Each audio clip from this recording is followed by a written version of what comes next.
that little kids can choke on cough drops.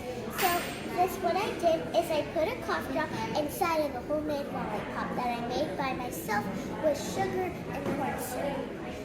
Also, one of the other problems is most kids don't like cough drops.